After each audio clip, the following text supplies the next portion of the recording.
Hello everyone and welcome back to my YouTube channel with another useful and informative video. So guys, in this video I'm going to show you how to fix cannot create account. Your password cannot include your name, phone number or part of your email address. So guys, if you're trying to create your account but you're facing this problem and you're unable to create account, here I will show you how can you create your account and fix this issue. So guys, to fix this error you must create a completely new password that does not contain any matching personal details. So guys, if you want to fix it, you have to simply make sure that you are using a unique password to create a account on your Apple device.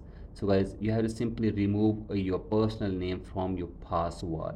Check your first name, last name and any nicknames you typed in the sign up fields. Ensure no part of those words is your password.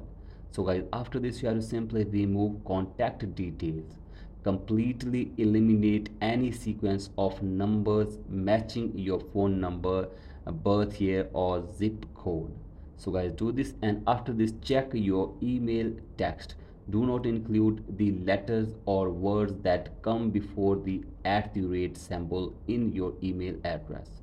So guys, you have to simply completely make a new or use a unique password to create your Apple account, and after this you will be able to create password or create account very easily. So guys, in this way you have to simply avoid these errors, and after this you will be able to create account very easily. So guys, that's it for today's video. Hope this video helps you. Please like and subscribe to my YouTube channel as well. Thank you.